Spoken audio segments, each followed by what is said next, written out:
Well, Dr. Jones, first off, I'm excited to have you here. And I asked you a question before the program started. I said, were you surprised by Tuesday's results? And your answer to me was surprising. What did you say? No, I wasn't surprised at all. No, you said something else. I was happy. Wow. So take it from there, Dr. Jones. It's all you. And I was happy for different reasons than Trump supporters. Obviously, I'm not a Trump supporter. But I was happy because I understand the history of our people. I understand our current condition. Look, I think God has been trying to give black people a message. Yeah. And black people have refused to listen. God has sent black people messengers. Black people have refused to listen. If you talk about serious black intellectuals in this country, serious black thinkers, serious black political scientists and historians and sociologists, serious black ministers, we've been telling black folk for years what's going on. But black people are hope addicts. Ooh, say that again. Woo! That's a hashtag. Wow, hope addicts. Black people are hope addicts. And as Toni Morrison said, a very real consequence of racism is it distracts you. Yeah. And black people are subject to distractions very easily. If Kamala Harris had won, and let me say this and it'll upset you, a person who, if you study, remember, I'm a political scientist, been studying politics every day of my life for almost 40 years now. Wow. If you look at the sisters' record, there is no consistent commitment to black people. That's just the reality. And I know some folk, like when she went to Howard, she's an AKA, all of this stuff. There has been no consistent commitment to black people. There's certainly been political opportunism. There's been shifting of positions, all of these things. But that, and all the politicians do that, I understand that. So black people are also very prone to making excuses for black people who have not been committed to them. All that said, she certainly was better than the other person, the guy on the other side, because he's a madman. A committed white supremacist that's pretty much in the open, committed fascist, if you study what fascism is, all of these things. But my concern, I said it before the election, the greatest concern is not that you can make a viable comparison of Donald Trump to Adolf Hitler, Benito Mussolini, Mobutu, all of these people.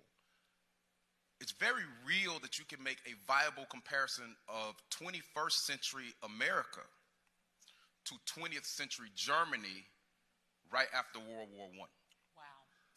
So there's all this talk about what Donald Trump has done. This isn't about Donald Trump, right? Hitler didn't con the Germans. They supported him. Whoa. Donald Trump has not conned white America. They simply support him. And this was a brazen example, brazen proof to black folk that this is what America is. If Kamala Harris had won, you would have been subjected to more distractions. White supremacy would still exist. They still be coming at black people in myriad ways, but black people who are hope addicts, you would have did the same thing you did in 2008 when Barack Obama won. I saw black people in 2008 because Barack Obama won. Black people say, oh, racism is dead. This proves we can do anything we want to do. We're now in a post-racial America. And the very next year, the Tea Party hit. The very next year, basically, neo-Ku Klux Klan ideology started to take hold in this country more and more openly. White people are becoming more aggressive. I have one constituency, one. Black people. I was told at the University of Louisville, we can't let you be the diversity officer. The word is that you only care about black folk. This is true.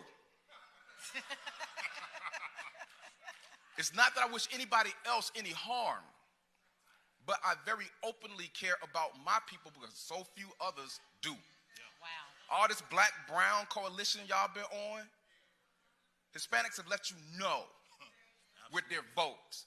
All this white women are on our side, they've let you know with their votes. All this is getting better, and I think white America is learning after 2020. They've let you know with their votes. So if you would have had Kamala Harris, black people would have had another excuse to not fight back because you would think things are getting better. So I know you're in pain right now, but you shouldn't be. You should be encouraged that we may be at a moment now where black people will finally unite, turn around, fight back. Let me just say this. I was getting too anxious watching the results, and so Wednesday morning I go on my phone, and when I saw that he won, one of the things that bothered me the most was my daughter came in the room because she was very invested in this race, and she was like, what happened? What happened? Who's the president? She's 10 years old, and I was crying by then, and when I told her, she started crying and saying that she doesn't want to be treated differently because she's black. A 10-year-old has that foresight, knowing that with him being the president, racial relations are going to be going back. And so what do you speak to that fear that we're going to be going back to those days, the 2016? No, Walt, America was exactly what it was on November 6th, the day after the election, as it was on November 4th, the day before the election. Stop lying to your children.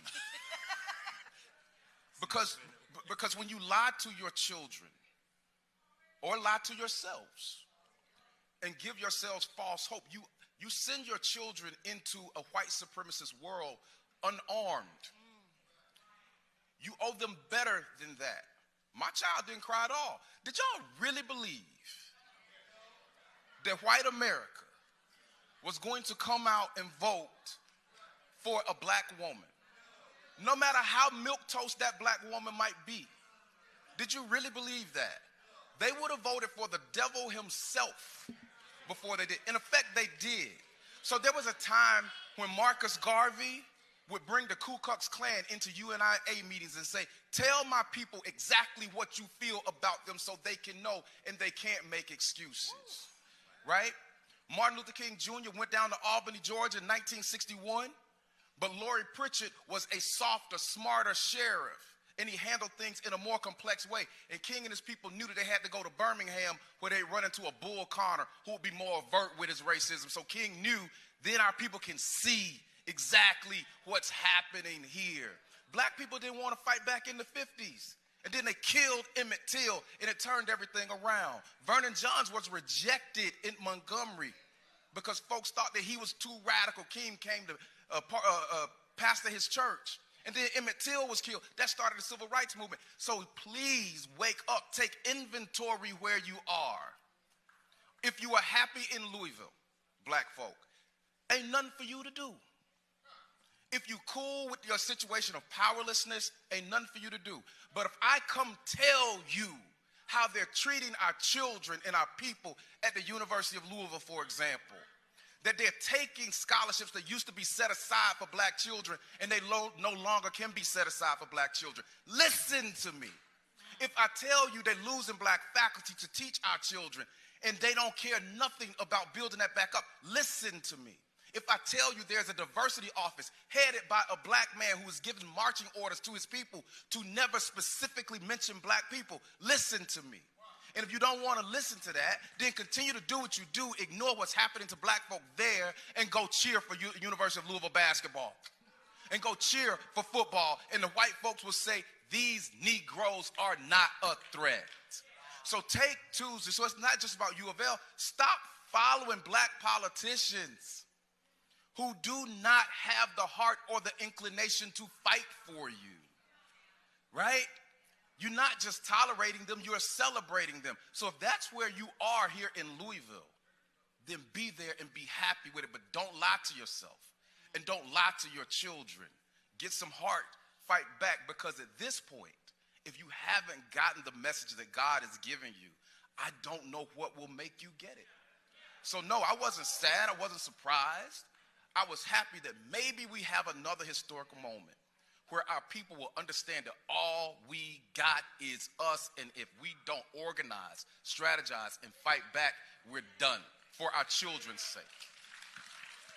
So I know that is, well, and wow, just hearing it, I mean, it brings it back full circle to what we need to do as a people. But I'm asking you, Dr. Jones, what now? How can we do this?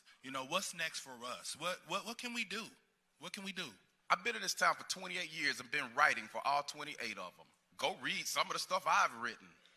Everybody keeps saying, well, what do we do? I've been telling you for 28 years. I get tired of repeating myself. Revolutionaries read. Start there. Okay, start there. Maybe we need to sit down and have some sessions. If you really want to fight back, some extended sessions where we can stop submitting to serving and entertaining white folk and getting upset when they disrespect us and being afraid to tell them exactly what they're doing. And if you're a white person watching this and this don't apply to you, great.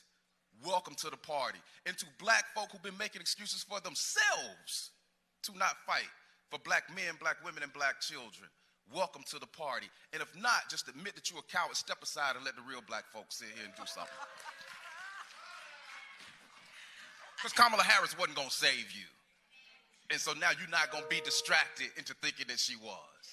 Listen, we're almost out of time. Let me ask you this question real quick. I saw on social media that someone was explaining how already we're beginning to see what this presidency will bring, and some people that actually voted for him is going to be impacted. Talk about the tariffs, though. A lot of people are talking about the tariffs and how a lot of the supporters thought that the tariffs was going to be something other countries paid. It's going to impact small businesses. I don't care. Right? I don't care. That's another distraction.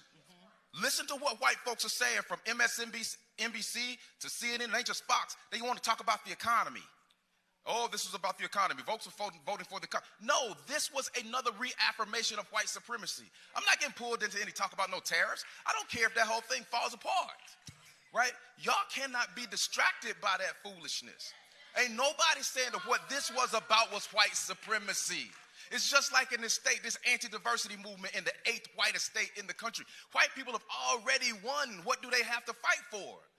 About anti-diversity. When they start talking about DEI, I'm like, no, I'm not talking about that with you. I'm talking about white supremacy with you. When they start talking, well, let's talk about the tariffs. No, let's talk about your racism. Don't get distracted. So I don't care what the tariffs do. I don't care if they deport all of these people. That's not my concern. I care about me and mine, and y'all are mine. Listen to God. That's definitely a drop the mic moment. None other than Dr. Ricky Jones, and that's why our pastor wanted him to come today. And listen to our pastor. He's been telling you too. Well, Ricky, then talk about, but you did say something, though, that Crystal, we out of time. I know, but listen. We out of time. Listen, you was a special guest brought in from Rev. I think we got a little, just one more. You talked about how we are all we have. Talk about how black organizations and institutions like the Black Church are so important. Look, you got to build black institutions, right? This is all about black power. It's what it's really about. You got to have a conception of black power. As you sit here in one of the two of the 50 largest cities in the country, they ain't never had a black mayor. Never had a black, Hispanic, or female mayor. Here in Louisville, Kentucky, everybody's sitting back waiting. You got to understand where and what we are. So build Simmons. Simmons really is the best hope for black education moving forward in this city. Y'all gotta remember, I didn't go to Simmons. I'm a Morehouse man. I believe in black schools. I believe in black churches. I believe in black people. But let me qualify it. I believe in strong, dedicated black people. I do not believe in black people who are more concerned about individual positions than they are about collective power. So when I say take inventory of your educational leaders, the black ones. Take inventory of your black preachers. Take inventory of your black politicians. And some of them just might need to go. If you want to change. Now, like my grandmama said, she said, it seems to me that the white folks and the black folks in Louisville and in Kentucky is happy. Who is you, boy, to tell them that they ain't supposed to be? Now, if my grandmother is right, y'all are done. We are done here. but black people ain't done everywhere. If she is wrong, and if we have come to a different point in Louisville where you're ready to do something different, then by God, do something different. So people are happy about the hospital. That's cool. But does that shift the racial power dynamics here? Those are the questions we got to ask. And stop listening to people who telling you, oh, I'm working behind the scenes. Things are better than you think. Or you got to do things the right way. You better stop listening to that. If y'all ain't going to listen now, I don't know when you will. Because they're coming for you, and they're coming for your children. Your daughter was crying. Mine wasn't. My kid was like, well, expected that. Let's go play volleyball. Wow. Well, mic drop moment. Now, I will stay for another hour, but the Rev's going to be back, and he's going to be preaching to you. Look, Angela's about to have a fit. Well, y'all give Dr. Ricky Jones another hand. Look, they standing to their feet. Absolutely. Right.